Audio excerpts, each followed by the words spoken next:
Yeah, I think it's like lack of understanding what's actually behind the beast called cybersecurity. Digital warfare will definitely enter the world of politics. And I think that's interesting. It shows us that the internet can affect the non-internet world. And this is a new fact, I believe, that nothing is separated anymore. While companies want their precious data to be untouchable, safe and hidden from the eyes of the audience, still they are very much willing to have a sneak peek into the competitors and what consumers are thinking. The hackers doesn't have to hack anymore. There will just be some sort of machine doing all the operation behind it. Well, that's a good way to begin this afternoon. Welcome, ladies and gentlemen, to this exciting panel in the afternoon. And there are three things about this session which I'd like to highlight. One, it's not a manual. So thanks for Rachel for being here. Two, this is about the technology which is happening now and which is happening in the future. We've had a lot of sessions with people who are leaders of the past, and I don't think that's a designation you'd like to keep for very long. We are talking about leaders of the future. We've seen companies that have been giants in their fields. We've had a culture of the top 100, top 50, top 200 companies of the world who seem to lead the change, or perhaps not, across the globe. What's happening today is 100,000 younger companies and organizations which are creating a distributed revolution across the world in lots of small little ways which are profound, at the same time are growing very, very rapidly. Let me quickly introduce the panel that we have here on my left. Rachel Haurwitz, President and Chief Executive Officer of Caribou Biosciences. On my further left is John B. Rogers, Co-founder and Chief Executive Officer of Local Motors. On my right, Alec Ross, author and technology policy expert.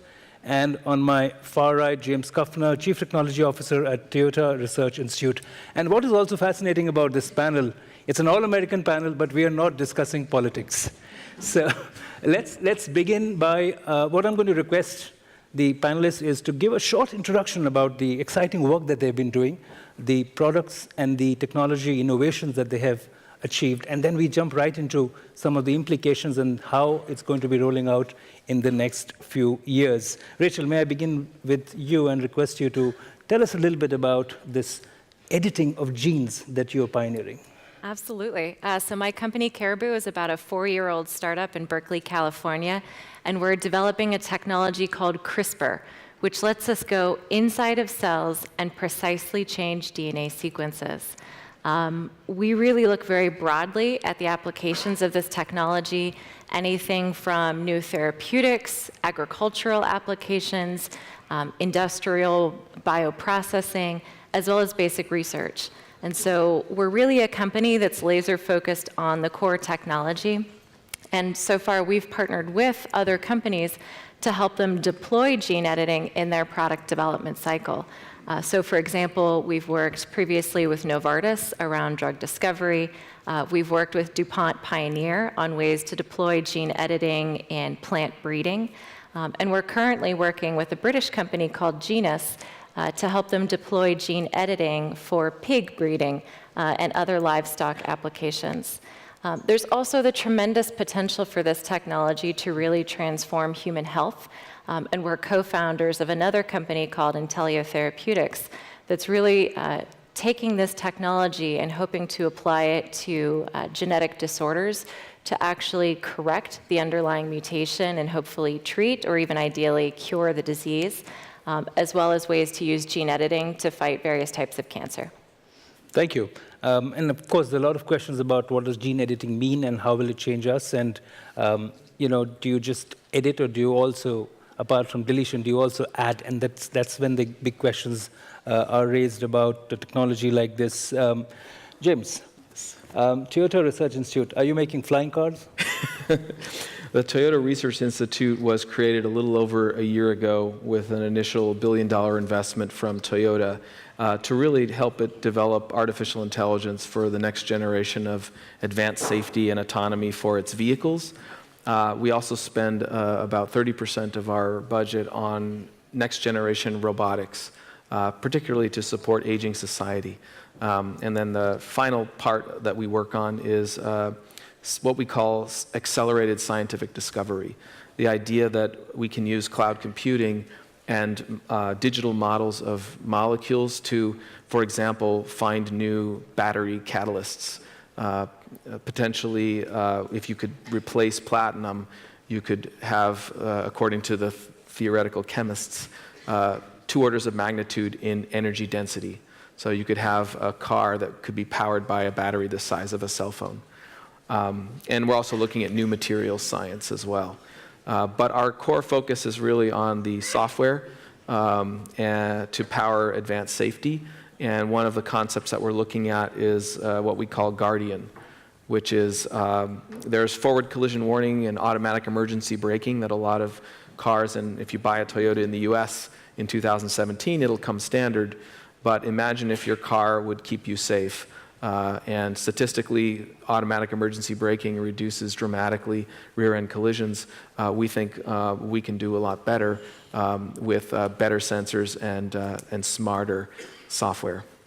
So basically, if somebody gets behind the wheel of a car, that person doesn't have to do anything.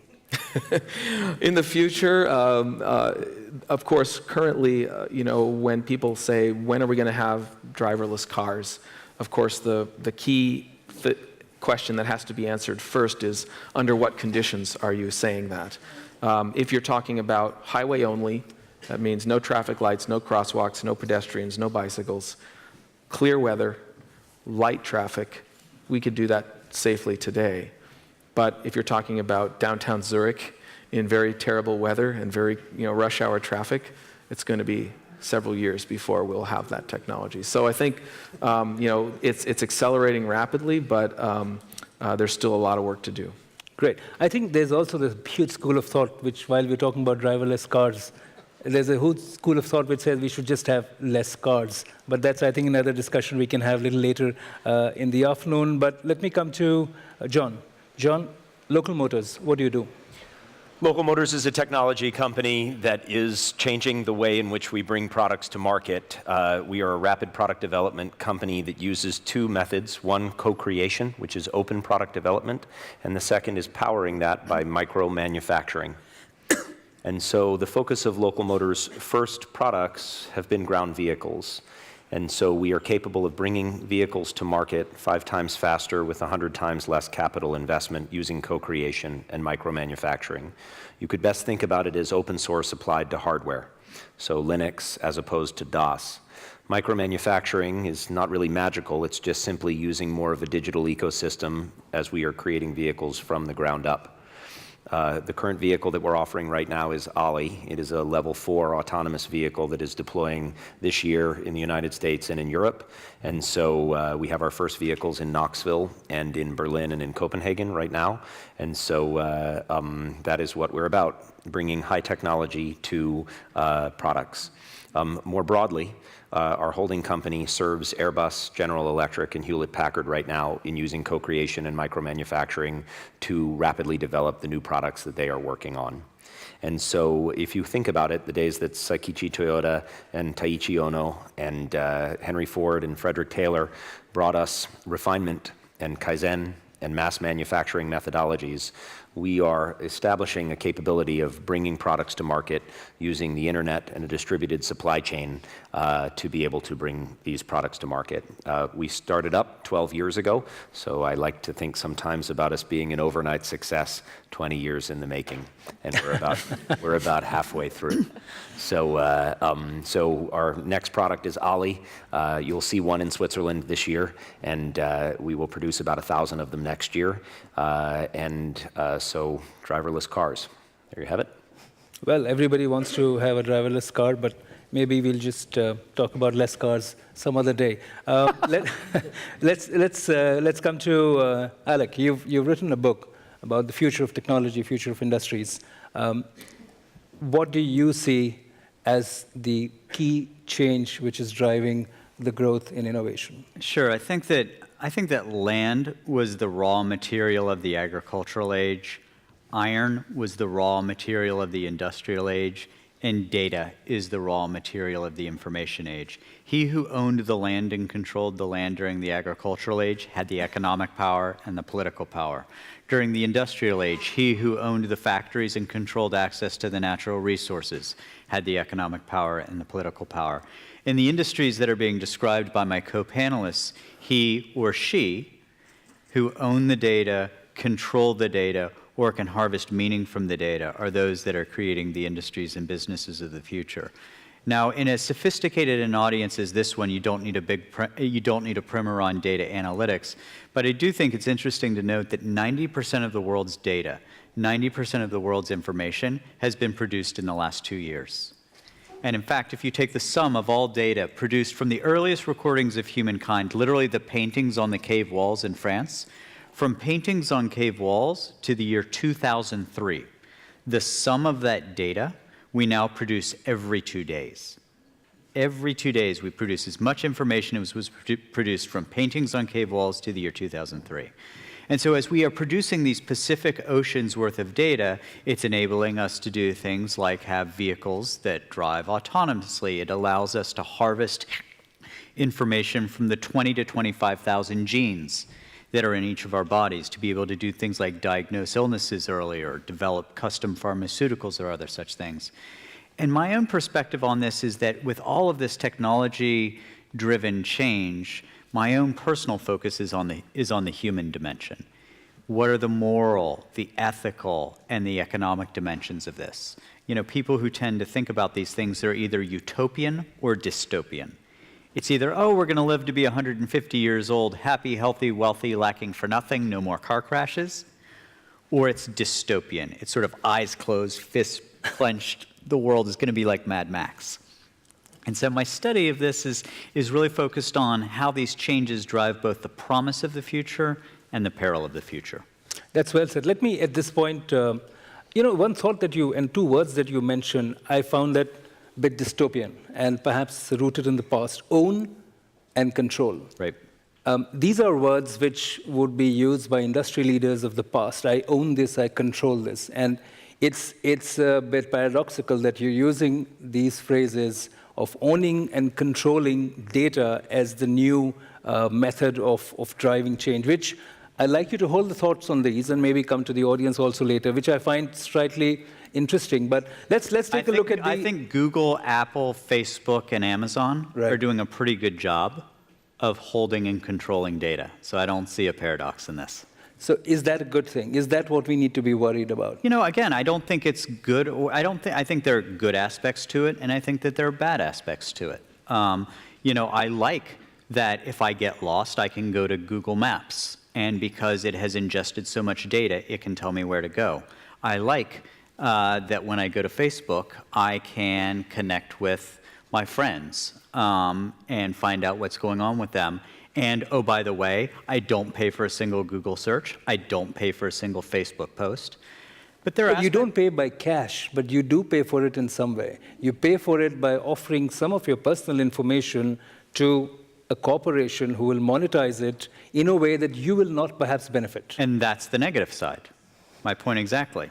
So I'm not paying a monthly fee to Google for my Google searches. It's not for every 100 Google searches, it costs 10 euros. But you are handing something over. There's an exchange of value, a transaction. And so in the same way in which we regulated land during the agricultural age, and the choices we made about how to regulate land were consequential, and in the same way in which we regulated industry, factories, mining, and other such things during the industrial age, so too in today and tomorrow's economy, the question of if and how we regulate data is going to be very consequential. Let's stay on this thought for a moment, Rachel. The data that you are working on, genes, the absolute core of our existence, and you are, playing around with that a little bit. You're taking a little bit out and putting a little bit in. It's with plants, animals, food products, almost everything that impacts our existence. That data, and the control of it, its ownership of it, how relevant is it for your work? It's incredibly relevant. We can't be helpful, we can't solve any problems if we don't first and foremost have access to genomic information for the organism of choice. So for example, for a lot of plants that we all eat in our breakfast, lunch, and dinner every day, there's actually very little high-quality genomic information still, even today, available for these species. Some of that's because they're biologically complicated, and some of that is for other reasons. And we're actually starting to see a number of the companies who are otherwise competitors with each other in these markets come together, cooperate in investing in building these high-quality data sets so that they all have access to them, and then can ultimately use their own proprietary competitive advantages to develop their own products off of that. But the information about my genes is with you. No, I don't know anything about your genes. Well, luckily I haven't come to you yet, but I'm sure there would be people who would be coming for getting their genes, play around with them a little bit. That's what you're working on. You have a product which you're licensing to others. Right. So in the healthcare system, there's obviously tremendous regulation around how any company or research center can gain access to a patient's personal information. And often you go through a very long consent process if you're a patient or if you're volunteering in a trial.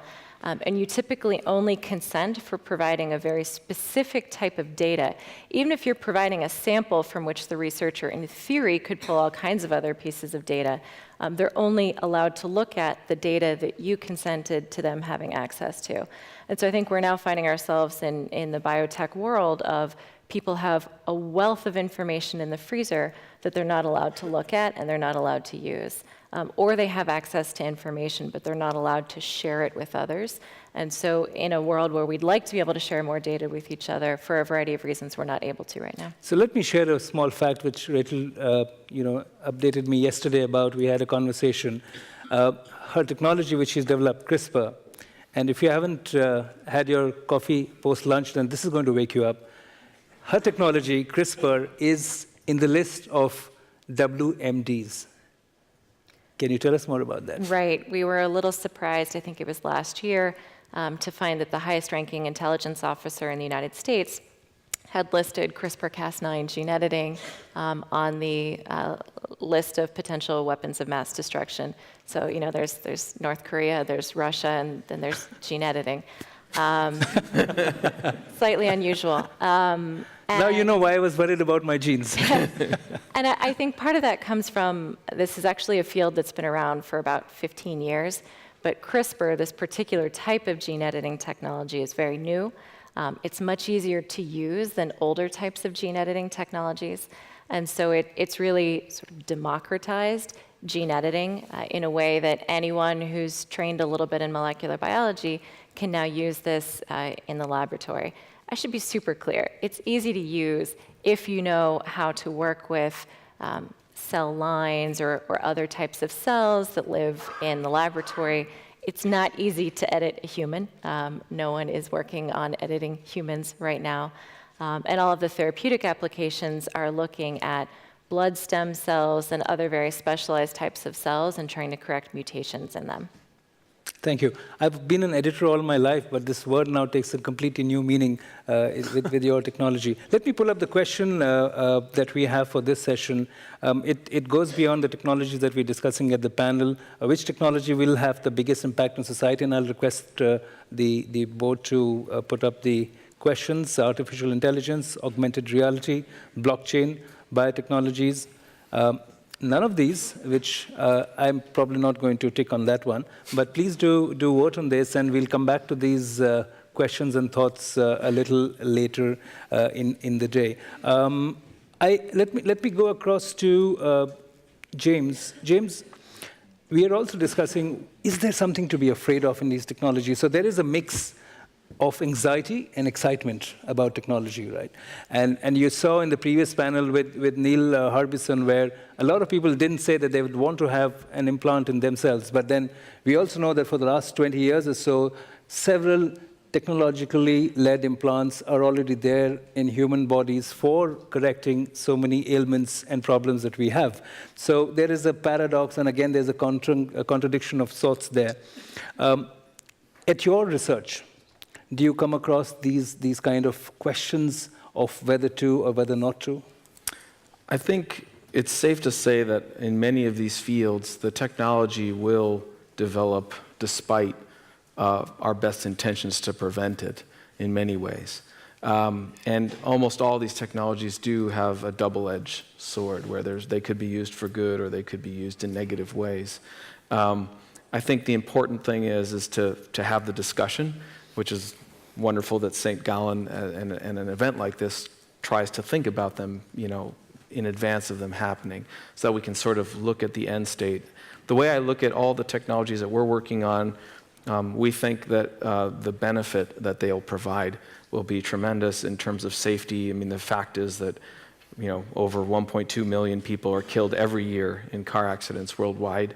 In the US, it's about 36,000 per year. We could do much better than that. A lot of the accidents are caused by human error, drunkenness, distractedness, drowsiness. That's something that machines don't suffer from. So I think we can do a lot better, and we can also look at the technology as something that's aiding. I think in the history of humanity, we built machines as tools to augment our abilities, whether it's construction or farming or agriculture, and for thought. So the computers that we've invented, I always like to point out that today's computers cannot be designed without a computer.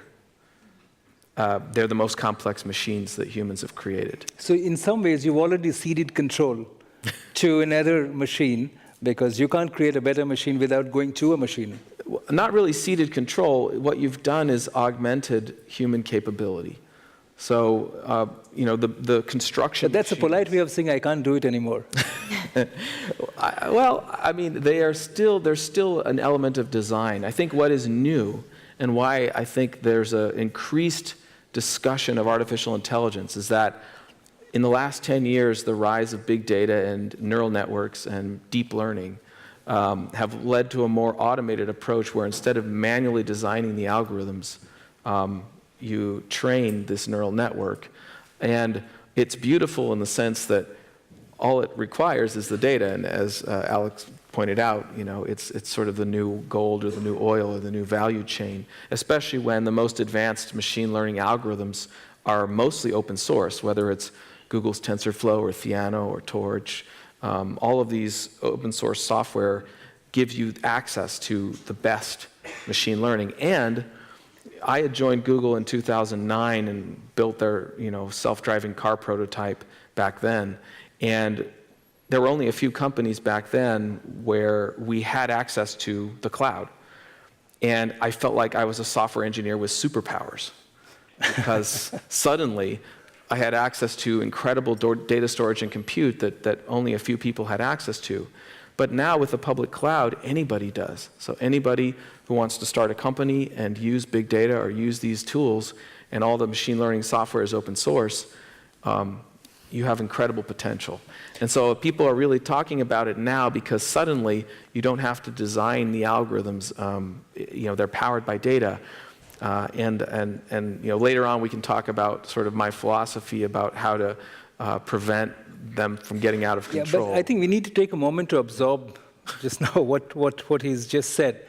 He's talking about training a neural network. It's not about animals, it's not about other humans, it's about training software to do something which the software should be doing on its own later, without direct and constant monitoring and supervision from humans. So, we need to, even just wrapping our heads around this concept will take a while.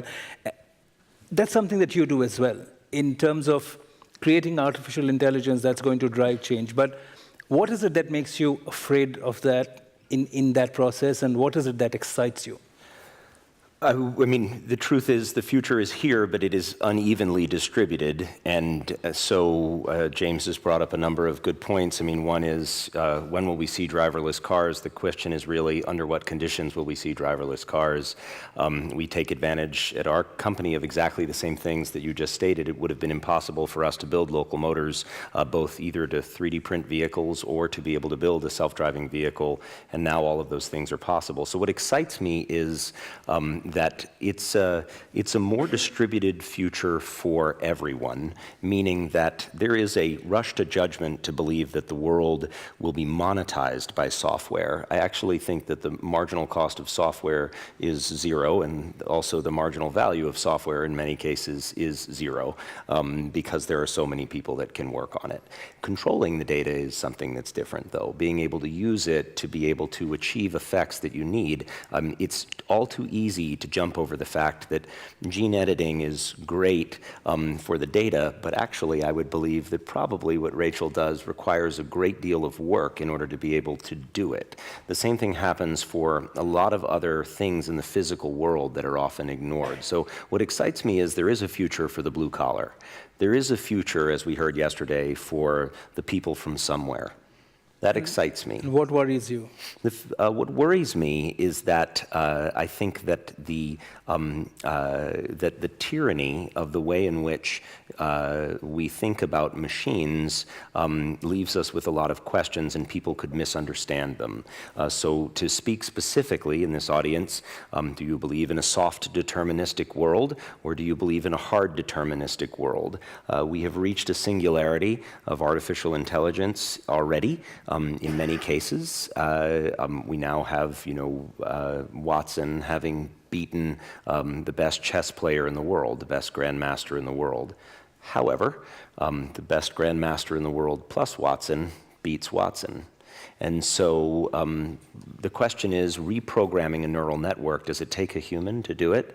And if you don't believe so, what is your dystopian view of the world? So it frightens me what people would do with these things or against these things to be able to stymie progress. That frightens me, because I think that the singularity for a machine to be able to teach itself, let's say, or to pass the Turing test or other items like that, is not necessarily to be feared, just better to be understood. Folks, you should mark this moment, because you're hearing phrases which will become ordinary lexicon in the weeks to come. Training neural networks, singularity of artificial intelligence. These are something which will be, slipping off our tongue in the next few weeks as we go back. These are exciting things which look very opaque to us. We don't really understand what's going on, but we can see some of the impact in the way that they are delivering solutions to us. Alec, we were talking about he talked about distribution of technology. I'm talking about the epicenter of innovation. So there used to be the Silicon Valley, and three of you are from that part of the world. The Bay Area, United States, the fount of technological innovation, the big global giants are emerging from there. Not much happening in Europe, perhaps not much else in Asia or Africa. But do you think that the epicenter of change is now shifting, and it's going to different places, because the solutions for the world cannot be found in Silicon Valley alone? Yeah. So let me preface that by actually responding, before I answer that, to some of the points that were just being made. Let me make one point about artificial intelligence, which is that humans are not as easy to update as software.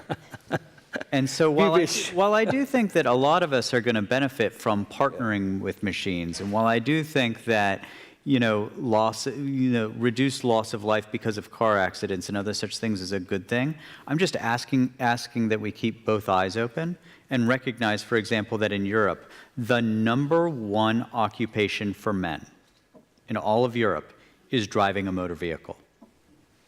And it's a job that you can get without a university degree. So I think it's important that it's going to enable human behavior, but you know what, if you're a truck driver, you absolutely should be afraid. Now that's not to say government should keep autonomous vehicles from happening, but let's be honest about what the second and third order effects are. We're going to be fine If you're sitting here at the St. Gallen Symposium, you are probably working in the knowledge-based economy. You're going to be fine. We're going to be fine. But just be aware, Alec, that many people are not. Can I respond Sure, to please. that? Sure. Please. I mean, I have a real trouble with telling people to be afraid on that. And the reason why is if we were to go back to the agricultural economy where we had greater than 50% of the people in Europe employed in farming, and we were to tell them in 50 years it's going to be 10%, and in 70 years it's going to be 3% of the people, and you should be afraid, that wouldn't be the message that I would tell them. The message I would tell them is, today there are MOOCs. Today, most everyone has a smartphone. There is an opportunity for you to learn and be engaged in the future. And so I hear that there is change a-coming, but the tools to be able to be part of that change are much more evenly distributed than they were. And I wouldn't want people to retreat to feeling like they need to forestall the change in their life. Well, look, I agree that we don't need to tell them to forestall the change. But first of all, MOOCs are horrendous if you actually look at the data. You know, the average course completion is around 3%. The utopianism that came out of Stanford and others about how this is going to democratize access to higher education is proven basically to be totally false. In terms of the data around the agricultural revolution, you're absolutely right. The thing is, what we're not talking about is a 50-year timeline. We're talking about a 5 to 10-year timeline with mass displacement of labor.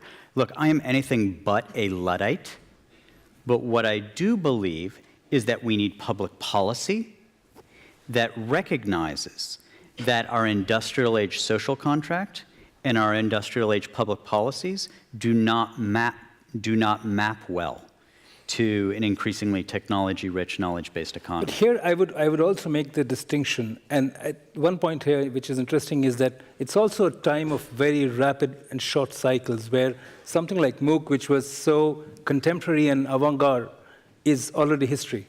And this is less than... Just a total failure. Absolutely. So the point is that a lot of these technologies will come, they'll shine for a few seconds, and then they'll disappear. So you have to get used to that. And so let me connect that to your question, which was about the geographic concentration of well-being. So if you look at the actual economics of the last 25 years and where the trillions of dollars of wealth have been created, there's been an enormous amount of concentration in an area that's 30 miles long and 15 miles wide. And of the 5 people sitting on this panel, 3 people live there. 3 people on this panel live in an area that is 30 miles wide, 30 miles long and 15 miles wide. And guess what? That is representative of where trillions of dollars of wealth have concentrated. And I'm not saying that's bad. God bless Silicon Valley, because I bet you weren't born there. But you were born in Texas, right? Right. Where were you born? Texas. And where were you born? Oregon. So what Silicon Valley is it's not a place where Californians benefited. It's a place where people from all over the world came and benefited and imagined and invented the future. But let me interrupt you, Alec. Let me come back on this point. I don't think the gods are going to be blessing Silicon Valley for very long. The reason is, if you look at what's happening in China, I'm from India, and I think that's why they got an Indian to manage 4 Americans here, is...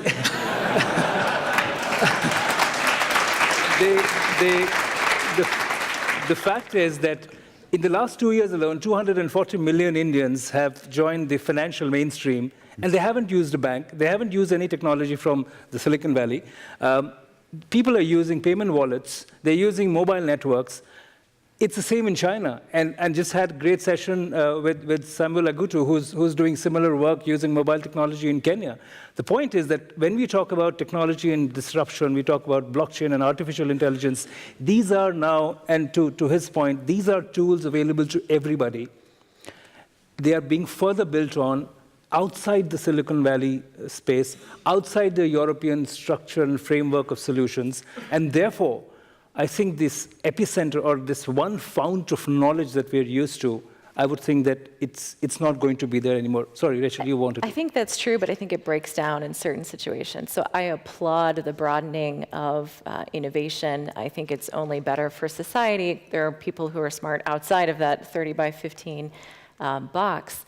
But where I think it falls apart is if you need significant investment to get your idea off the ground, there's still a very small number of concentrated areas with those investors. Even in the United States, I have a number of colleagues in the industry who've come up with phenomenal ideas for new companies.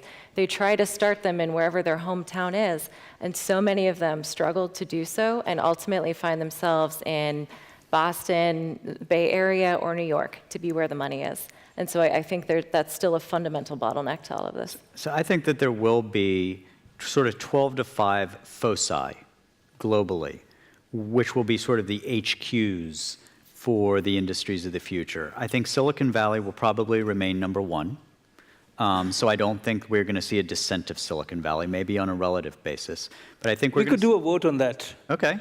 Can we do a vote on this? Do you think Silicon Valley will remain the technological leader for the world? Those who say yes, please raise your hands. For how long? That's a good question. But I would say, let's say 5 years. Oh, yeah. Yeah. Okay. 10 years.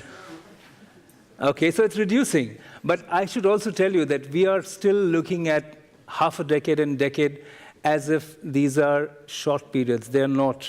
Remember what we just discussed about MOOC. Within the space of 3 or 4 years, they disappeared. The technology which we think about is very relevant. And I think the relevance of technologies is also very important. What works in Silicon Valley, what works in Europe, in Africa may not work, in Asia may not work, in Latin America. So I think that's an important point. Let's pick up the survey and the question and see what the answers are so far. If I can request the results of the vote to be put up and see which of these technologies will have the most impact. Can we get that on the screen? All right, artificial intelligence, no doubt, will have the biggest impact on society, biotechnology, so you're right up there. Blockchain and augmented reality is a very weak second, but I think that's also because the applications of blockchain and augmented reality are still playing out, and the understanding of how they would be applied, I think that's still evolving. But let's take a pause and take some of the questions from the audience and see what people have to say. Is this technology creating anxiety or excitement? It's a combination of both. What should we be looking for? Thoughts and questions from the audience. Cyborgs can also ask questions. So, can we have a mic with him, please? Yeah. So in these times of this accelerating technological change, which undoubtedly boosts productivity quite a bit, where do you see the role of an unconditional basic income in the next 25 to 50 years? Okay, that's more of an economic question, but you're also talking about job loss. So maybe, Alec, if you'd like to respond to this. Sure. So I think that people forget, as we went from an agricultural economy to an industrial-based economy, we created a new social contract. Things like pensions, free public education until you're 18 years old, a minimum wage. All of these things were a byproduct of a new social contract written during the industrial age. What people have forgotten oftentimes is this period from 1800 to 1840 called the Engels pause, during which there was rapid technological innovation, but stagnated well-being for the working classes. And the byproducts of that were things like the Communist Manifesto, which was written in 1848, the largest wave of revolutions in Europe's history in the 1840s. Eventually, the social welfare state emerged, and the industrial age sort of held for 110, 120 years.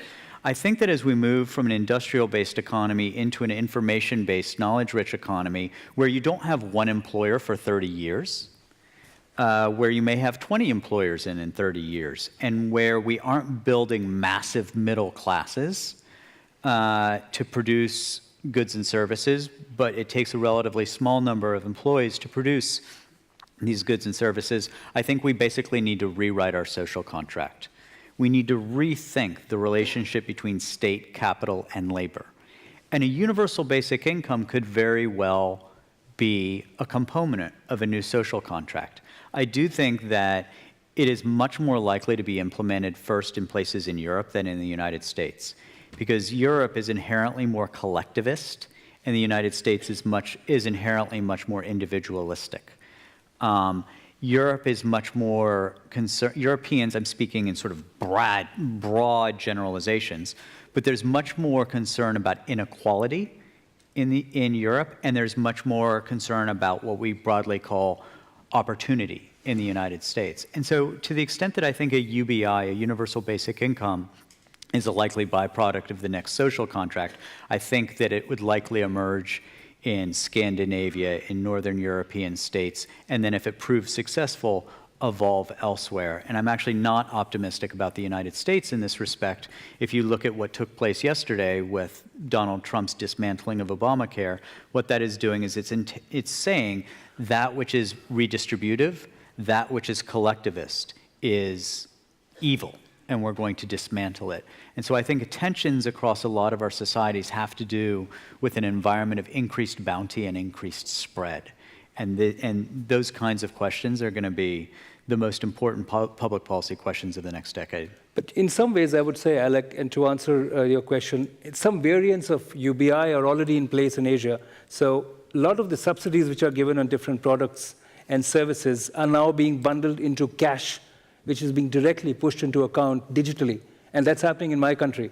So 60 to 80 million people have got this in the last few months alone. So what happens is instead of they getting a subsidy on fertilizer for agriculture or for buying any other product of petroleum, etc., what you get is direct cash, and you go and buy it yourself. So you control that money, and you just get that money because it's allocated as a subsidy, but it's coming directly to you rather than the leakage of the system. So there are variants of this, I think, which also would emerge in different markets. And I'd like to actually add one more item to that, and that is there is the discussion of UBI, or universal basic income. There also is another way to think about the way in which we measure health and wellness. Today, the sort of dominant metric is gross domestic product, which is defined by corporate and individual wealth largely. The truth is that when you look at sort of the three jobs that were predicted, or three of the jobs that were predicted to be most difficult to be taken over by a computer, law, doctoring, and driving a vehicle, now are all, in some cases, better done in an artificial intelligence world. And so, if that's the case, the question is, how do you value your life? Do you value it based on income, or do you value it based on access to sunshine, or the limited time you spend in a commute, or the more time you can spend with your children? I took my 13-year-old to an artificial intelligence convention, and he was wanting to be a lawyer before he went. And when he learned that it was possible to read all law and present case facts and give several best fit answers to a judgment through a computer more than a storied lawyer, he thought, wow, maybe I'll never get paid, and maybe I won't need to get paid. That was a 13-year-old's view on what artificial intelligence might mean to their world. So UBI is one response. Just give me money so that I at least know I'll have something while the machines rule the world. But I think we also need to look at how we define happiness. And so I sat next to Dr. Beiger on the first dinner that we had, and he was right there at that moment and said, just please make sure it's not a metric for happiness. Yeah. And I think that's something that's critical for us to think about, is it doesn't have to be. We objectify happiness with income right now, but we could be talking about pollution, and we could be talking about distance of commute, or the cancer rate in your local area. These are objective metrics which would be better ways of measuring the health and wellness of society. We don't have to just have an income, but it is an important part of what we do. Yeah, it's always good to have more money. The lady over there, please. Hello, my name is Katarina Lengold. I work in the aerospace industry, and we are innovating a lot in trying to make satellite data more affordable. But what we've seen is that policy making is outdated, and it stops the progress because there is no legal framework for what we do, hasn't been revisited for decades. We mentioned massive open online courses. The debate about whether this education is, real or not hasn't even started, and the technology is already outdated. So how can we bridge this gap, even if we cannot adjust to technology fast enough? How policymakers that are naturally much slower, how can they adapt on time so that we can live us in a society that is balanced and the technology isn't running too fast while the society is still back there? Thank you. Well, the short answer is they can't, but still. I mean, would you like to respond? The reality is that we will coexist with AI in the future. Yeah. So there's no reason not to start thinking about it now and thinking about policy. I think a lot of really good points. I think the question is also the ability of policymakers to absorb the changes, understand the changes, and then regulate or create a framework which is futuristic. But is that too much to ask? I mean, this whole conference is symposium is about disruption. And I think a lot of the ingredients is a partnership, strong partnerships between industry, academia, and government. Those three players have to be involved when there's a big disruptive technology. So thinking about how the technology will be implemented, how society will embrace it or shape it, and creating the right incentives. Sometimes it's not regulation that's the answer. It's just creating the right incentives. I think that's important from the point of view of what you're doing, Rachel, because it has several ethical issues, privacy issues of gene editing. And as you said, you're only editing and you're deleting, you're not adding. But where is the policy framework on this? Do they even have a grasp of what you're doing? It's a good question. From my limited experience, I would say I think innovators have some responsibility for helping to educate the regulatory and policy community. It's populated with really bright people who have way too much to do. On the sort of human health side of our application space, that's a very well-trodden path. I think understanding how to measure safety and efficacy is going to be reasonably straightforward. But on the food side, most of the core regulations that govern how these products are regulated were written before I was born.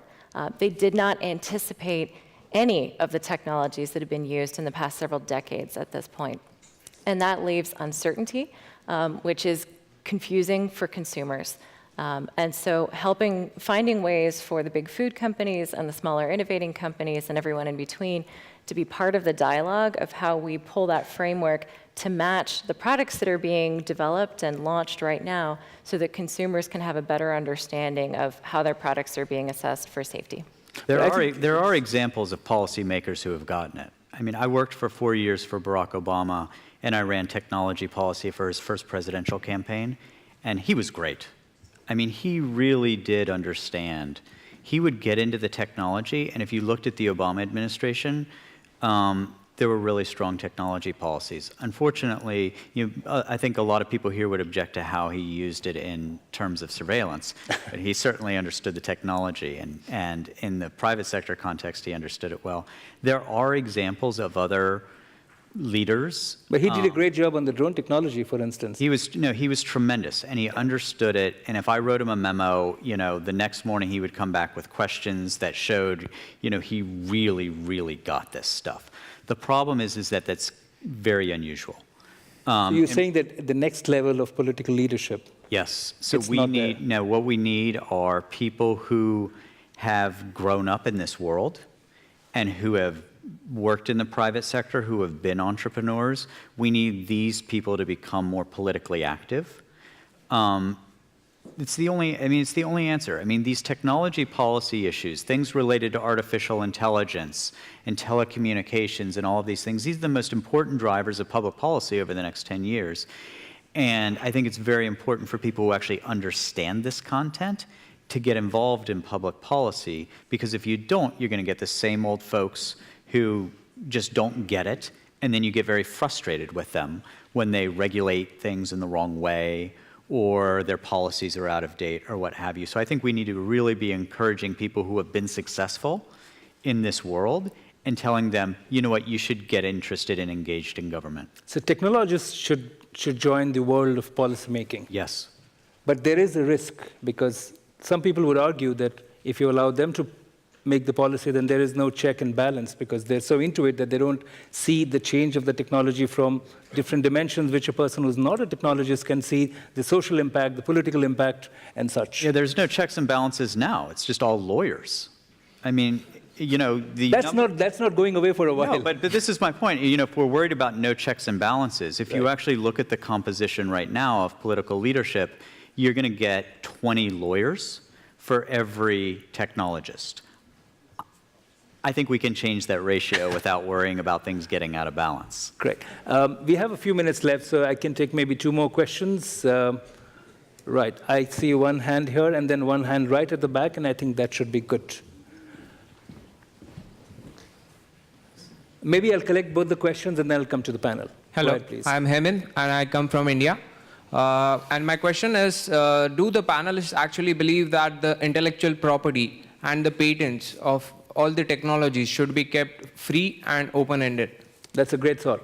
Let me go to the gentleman at the back. No, hang on, we can't hear you. 1 second. Hello, hello? Yes, yes. Is that better now?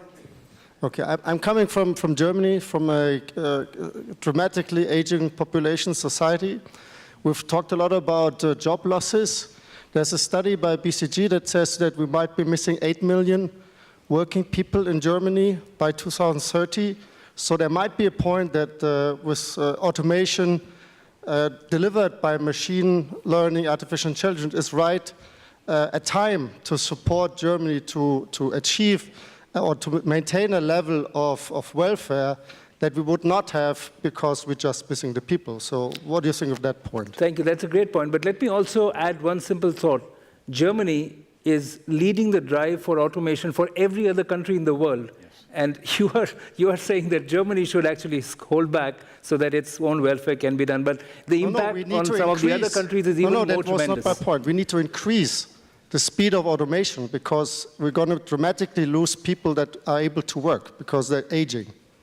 Right. So on the question of IP, would you like to weigh in on that? So we promised at the Gallen Symposium challenging questions. I think we've glanced on, or challenging debate, we've glanced on a couple of things here. One of them is that Silicon Valley's dominance in building wealth is something that I believe very much is of the past. I may sit here as an American, but not somebody that lives in Silicon Valley right now, and we have had a disproportionate bubble associated with the internet economy, which is being disrupted by an incredible amount of entrepreneurship around the world, and we would be myopic to believe that it lives in a 30 by 15 mile area in the United States. I'm an American and a great patriot, but I can tell you there is a huge amount of value in the rest of the world.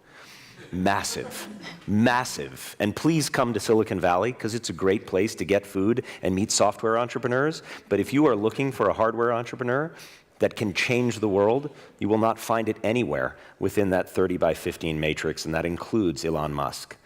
And so the bottom line is he lives in LA. He lives in Los Angeles. It's a long way away from Silicon Valley. And so IP is one of those closely held things that is out there. IP is something that if you think about the creations of it, in the United States, Ben Franklin was famous for saying it's a way for somebody to transmit information. It has become a way for patent trolls to hold on to value. Nathan Myhrvold, other people like this that have built entire portfolios around bottling up intellectual property and trading value, it is becoming a thing of the past. And you need only look at the backlog at the US Patent and Trademark Office to understand a truly broken system. It should be open. It should be available for people to actually make great products and services that can change the world. There's a huge push. I mean, if you look, Bill Gates is famous for saying, give me 10 good programmers and I can put all the hackers in the world out of business. The same week that Linus Torvalds was saying, do you pine for the days when men were men and wrote their own device drivers? Now, despite the misogynist tone of that, I think the bottom line is that he was right and Bill Gates was wrong. That Linux has become the most powerful operating system in the world, and open source, if managed correctly, with speed, can deliver an incredible amount of value. And so I think IP is broken, and it needs to change. So that would be my answer to that. Rachel? Yeah, I think I have a slightly different perspective on that. Except in one industry, I should say, and it is in the biomedical industry, so Indeed. enter.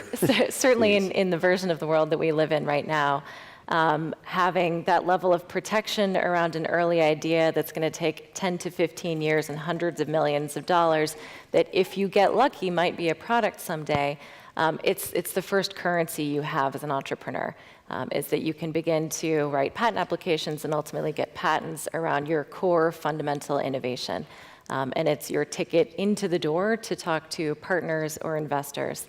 It's not to say that it's the only thing you need, but it's certainly quite critical in the early days, and then ultimately once you're on the commercial market. Alec? I mean, what I would simply say is that while intellectual property policies can be reformed, I think it's naive to say we can live and work in a world without IP. That would be like saying during the agricultural age, everybody go forth and farm, but none of you actually own the land. Or, hey, you know what, you guys can pull all of the oil and the gold out of the earth that you want to, but you don't actually have mining rights or drilling rights. You know, so I think that the only way that investment flows into these business models more often than not is from venture capitalists who look to invest in an idea. That idea then has the opportunity to become monetized. Look, James's point is absolutely right in that you cannot have a tyranny of patent holders and of intellectual property holders. But thinking about a country like Switzerland, Switzerland's GDP, per capita GDP, is one of the 10 highest in the world, in significant measure because of its big companies that are IP holders, that are selling into businesses around the world. So I think that, you know, look, there's a utopian strain of thinking that says there ought not be intellectual property, but I think that's unrealistic given the forces of markets, where there can be things like Linux operating systems, where there are collaborative platforms where software engineers can collaborate and create products both for the market as well as for the common good. That's great. But as a very practical matter, most of the things that need to be built need to then be sold. And in order for them to be sold, there has to be economic value to both the entrepreneur and to the investors. And therefore, you will need a lot of lawyers.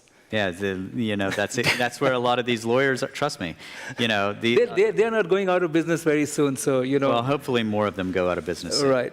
Yeah. I think intellectual property is unique when applied to software. You know, I worked for Google for almost 8 years, and some of their main products, Android, Chrome, their artificial intelligence crown jewels of TensorFlow, everything's open source. I think we need IP to protect the ideas and drive investment, but I do think that the system currently is broken because there are patent trolls, and there is a system that's essentially where patents are not used really for companies actually trying to develop it. They're just used to try and extort money out of other people. But I think that when we think about data and open source and openness to data, when I joined Toyota, one of the things that attracted me was that when it comes to things with regard to the environment, traffic, or safety, they're very, very open. So 2 years ago, they open sourced all 6,000 of their fuel cell patents to the world because it's the right thing to do. And they've said that if our company develops a new safety breakthrough, that they're willing to open that and share that because in many ways they have a moral obligation to if it saves lives. Right. So, you know, we have a couple of minutes left. We'll have to wrap this session up, but let's end on a positive note. The topic does say, is there anything to be afraid of? What should we be afraid of technology? I think my answer is no. Be careful, but not afraid. Let me come to all of you for a 30-second closing point on one exciting technology development or application that you're looking forward to, which you see happening, applying, and deploying in this year. So I'll begin with you, Alec. Yeah, I think that CRISPR technology, I think the idea... You took her line.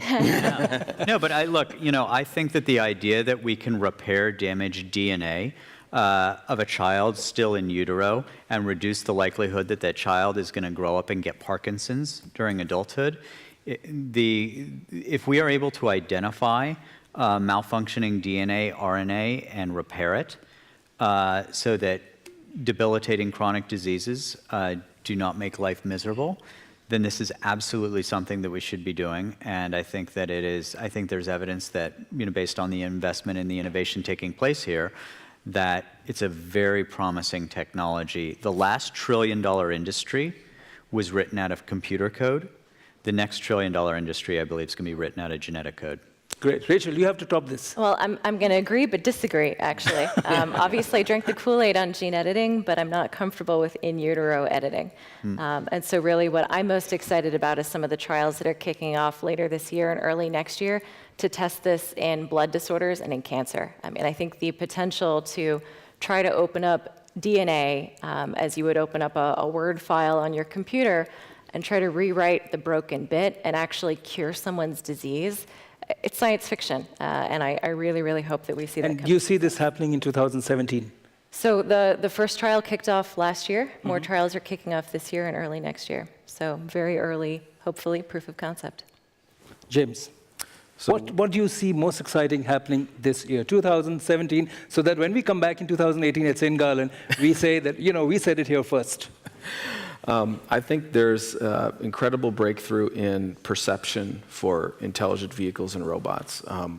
When we think about what is difficult, I think for robots and intelligent vehicles, it's about capability, about reliability, and cost. So make it work well, make it work cheap. And what's really exciting is that in the last year or 2 years or so, these new sensing technologies are enabling incredible reliability in terms of perception and understanding the state of the world around an autonomous system is really the key. It doesn't matter how good your planning software is. If your understanding of the state of the world is wrong, you're going to do the wrong thing. So to me, I think the new LiDARs, the new 3D cameras, and all these new sensors are going to make our systems far more intelligent and reliable in the next year. It's like trying to pick between your children, I mean, like, there's just so many exciting things going on. End of this year, what do you see happening? What a great way to end in such an optimistic note. So I'll pick one that's exciting to me, but there are so many. Revolutions are always, in many ways, the biggest ones are silent. And so in this particular case, we were predicting cataclysmic amounts of manure in 1907 in New York before the automobile came into the streets. Right now, I think that high power-to-weight ratio electric motors this year are going to be incredibly exciting. We've seen the first flight of a quad lifter drone bringing someone from one place to the next 30 miles with almost no cost and no maintenance. The ability with that married up to ADAS-B in the air means that flying is going to become safer, cheaper, and more accessible. Airports are going to be able to be redistributed close, and it starts with the high power-to-weight ratio electric motor. We've had a flight over the English Channel this year with an electric plane that made almost no noise except for the wind slipping through its motor. It's going to be an amazing year for power. Ladies and gentlemen, remember, you heard it here at St. Gallen in 2017. Please join me in thanking the panelists for this exciting session.